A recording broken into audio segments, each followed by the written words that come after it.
आइए जानते हैं आज दांत निकलते वक्त बच्चों को क्या क्या बीमारी हो जाती है, कौन कौन सी समस्या होती है, कब दांत निकलते वक्त, ये दांत क्यों निकलती है ये भी जान लेते हैं। तो दांत निकलने की जो व्यवस्था है यह जो है ग्रोथ को दर्शाता है। क्या करता है? बॉडी प्रॉपर वे में काम कर रहा है।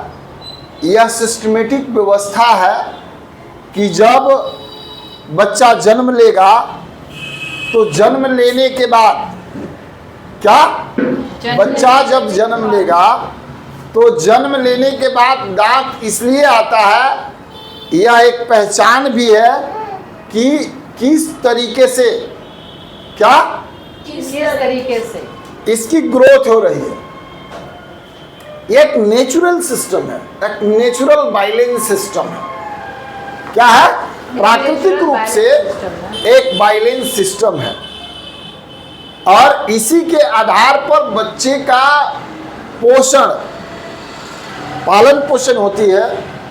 उसके शरीर में हार्मोनल डेवलपमेंट, उसके शरीर में जो है संतुलित विकास हो रहे हैं या नहीं हो रहे हैं, यह भी समझने के लिए प्राकृत ने दांत निकलने की एक व्यवस्था बनाई है जी। हालांकि बहुत सारे इतिहास में ऐसे भी बच्चे हैं जो दांत निकले हुए जन्म लेते हैं, तो वो तो एक दो ही निकलते हुए रहेंगे ना सर? नहीं, अब तुलसीदास जी का तो भाई 32 दांत निकला हुआ था। रामचरितमानस के रचयिता बाबा तुलसीदास जी का 32 दांत लेकर के जन्म हुआ था। खैर आते हैं हम लोग बात, बच्चों का नेचुरली दांत निकलने का जो प्रोसेस है वह 3 महीना से 6 महीना के बीच में शुरू हो जाता है। किसी किसी बच्चों में 6 महीने के बाद से भी शुरू होता है, वो 7 महीना, 8 महीना, 9 महीना जी, इस तरीके से 9 महीने तक, 10 महीने, 11 महीने और किसी किसी को 12 महीने, 13 महीने भी देखे गए कि 13 महीने पर भी दांत निकलता है। लेकिन 3 से लेकर के 7 महीने के बीच में बच्चों का दांत पोषण के आधार पर, एनर्जी के आधार पर, उनका जो है पालन पोषण कैसा हो रहा है, उनके ग्रोथ के आधार पर निकलना ही है नेचुरली। ये प्राकृतिक रूप से प्राकृतिक ने ऐसी व्यवस्था बनाई है। अब रह गया सवाल कि चिंता करने की कब विषय होती है।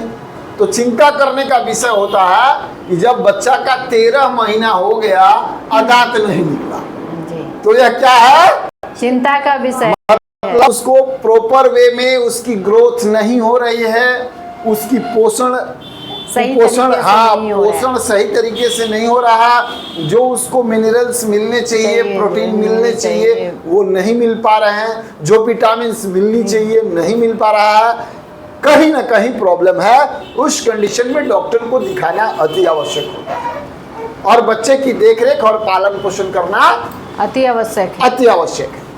अब रह गई सवाल, ये तो मैंने बताया कि ऐसा क्यों होता है, किस तरीके से होता है, कब चिंता करने की विषय है। अब आते हैं कि बच्चों को जब दांत निकलता है उस समय बच्चों में हार्मोनल क्या होता है, थोड़ा सा चेंजेज होते हैं। तो उस हार्मोनल चेंजेज में होता क्या है कि शरीर की प्रतिरोधक क्षमता के आधार पर बच्चों को बीमारियां हो जाती हैं जी। और यहीं से जो है बच्चा को प्रतिरोधक क्षमता, जो बच्चा के अंदर प्रतिरोधक क्षमता है जो उत्पन्न होता है, और वो प्रतिरोधक क्षमता के आधार पर वह क्या करता है कि स्वस्थ होता है और अस्वस्थ होता है। जब हार्मोनल चेंज होगा तो ताकत के आधार पर वह बर्दाश्त करेगा। किसके आधार पर? एनर्जी के आधार पर, वो जो है इम्यूनिटी के आधार पर वो जो है बर्दाश्त करेगा। और कोई कोई बच्चा होता है कि दुबला पतला हो जाएगा, खिनखिना जाएगा और बहुत ज्यादा जो है चाय करने लगेगा, भी होते हैं ना सर। अब उसके बाद में बच्चों को लूज मोशन होता है। किसी बच्चे को, जैसे किसी बच्चे को लूज मोशन होने लगा, उल्टियां होने लगी, तो उस कंडीशन में इलेक्ट्रो होम्योपैथिक की मेडिसिन आपको क्या देना जी। तो अब आते हैं, चूंकि क्लास को लंबा नहीं करेंगे। अगर बच्चे को उल्टी हो रहा है, जी लूज मोशन की समस्या है, जी तो उस कंडीशन में बच्चे को क्या देना है? S1, C1, S10, क्या S1, C1, S10, बुखार है तो F1। अब रह गया सवाल, बच्चे की जो शरीर के अंदर ब्लड की आवश्यकता होती है या ब्लड को प्यूरिफाई करने की भी आवश्यकता होती है, ब्लड को मेंटेन करने की आवश्यकता होती है, लिम्फ को मेंटेन करने की आवश्यकता होती है, तो S1, C1 और A3 का कॉम्बिनेशन प्रॉपर वे में बच्चे को अगर दिया जाता है तो उसकी लिम्फ और ब्लड दोनों क्या होती है? प्यूरिफाई होती है, संतुलित होती है। लिम्फ और ब्लड दोनों क्या होता है? संतुलित होता है। अगर बच्चा इसको ले रहा है, जी बच्चा इसको ले रहा है तो स्वाभाविक बात है उसका दांत आसानी से निकल जाएगा, डायरिया डिसेंट्री उसको होने की संभावना नहीं है। अब रह गया सवाल कि ज्यादा अगर उसको लेटरिन हो रहे हैं, डायरिया डिसेंट्री है, जी जी, उस कंडीशन में जो है आपको S1 ऐड करना है जी। F1 ऐड करिएगा तो खिनखिनाहट जो होता है बच्चों में, चिड़चिड़ापन, इरिटेट जो हो जाता है बच्चा, वो इरिटेशन भी उसका क्या होगा? दूर हो जाएगा। तो बच्चों को क्या देना है? जब फीवर रहे तो, नहीं रहे तो मात्र 3 कॉम्बिनेशन, फीवर है, डायरिया डिसेंट्री है, उस कंडीशन में F1 और S10 का प्रयोग करेंगे। बहुत ज्यादा वोमिटिंग की समस्या है तो S11 को याद कर लीजिए। और इस कंडीशन में नाभि के पास क्या है? नाभि के पास बच्चे का अगर डायरिया है तो नाभि के पास YE का प्रयोग करेंगे। डाइजेशन सिस्टम को मजबूत करने के लिए एलो इलेक्ट्रिसिटी बहुत बढ़िया काम करती है। तो कहाँ लगाना है? नाभि के पास में उसको लगाना है। 2 बूंद लेनी है, जल में मिलाना है 5 ml जल में, और उसको क्या करना है? वहां लगा देना है। क्या हो जाएगा? राहत मिल जाएगी और इस तरीके से उसका डाइजेशन सिस्टम भी मजबूत होगा।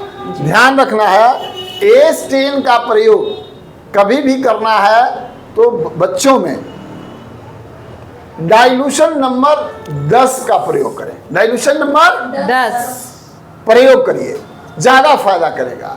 अगर बच्चे के गर्दन में मतलब सूजन टाइप का है या मसूड़े पर ज्यादा सूजन है, लगता है कि दर्द टाइप का कर रहा है, उस कंडीशन में BE का प्रयोग करेंगे। किस चीज का? BE का प्रयोग करेंगे। मसूड़े के पास में उसमें थोड़ा सा लगा देंगे 1-2 बूंद लेकर के, और ये गर्दन के पास जो है यहाँ तक पूरा ये जो है पूरा लगाएंगे, और अंदर भी उसको जो है थोड़ा सा पेस्ट करेंगे। BE, हाँ BE ध्यान रहेगा जी। तो बच्चों की जो हो रही समस्या है उसका क्या होगा? निदान हो जाएगा और आसानी से बच्चा का दांत निकल जाएगा, परेशानी नहीं होगी। आपने क्या समझा जी? S1, C1, A3, F1, S10, YE, BE। अगर YE पेट लगाने के लिए, हाँ पेट फूला है या बार बार लैट्रिन हो जा रहा है तो लगाने के लिए, और जरूरत है कि मसूड़ा दर्द टाइप का करता है, एकदम कटकटाता है, मसूड़ा सूजा हुआ, तो लगाना है BE। और बहुत ज्यादा अगर आपको लगता है कि सूजन वगैरह है तो उस कंडीशन में C4 को ऐड करेंगे। किसको? C4। बच्चा पूरा कटकटाता है इसे एकदम, उस कंडीशन में C4 का प्रयोग करेंगे। दांती काटने है ना, और सूजन भी रहता है, दर्द टाइप करेगा तुरंत, ठीक है। उस कंडीशन में C4 को लगाते हैं। C4 डायरेक्ट इसका मेडिसिन नहीं है। क्या है? C4 बच्चों में डायरेक्ट उसके दांत से संबंधित जो समस्या हो रही है, दांत जमते वक्त जी, उसके लिए यह समस्या नहीं है। अब पता कैसे चलेगा कि इसको दांत निकल रहा है? तो ये हरा पतला पैखाना, क्या है? हरा पतला पैखाना, हल्की बुखार रहना जी, हल्का बुखार, डायरिया डिसेंट्री, बच्चा बढ़िया से खा नहीं पाता है, कमजोर होने लगता है, चिड़चिड़ापन की समस्या होती है जी। ये इस कंडीशन में बच्चे का शरीर बहुत ज़्यादा कोमल होते हैं, तो उसकी साफ सफाई रखना बहुत ज़रूरी है। बच्चा उल्टी करता है, माँ का दूध पिलाना मत छोड़िए, डेयरी का प्रोडक्ट छोड़ दीजिएगा। डेयरी का प्रोडक्ट से बच्चों को क्या करना है, बचा के रखनी है।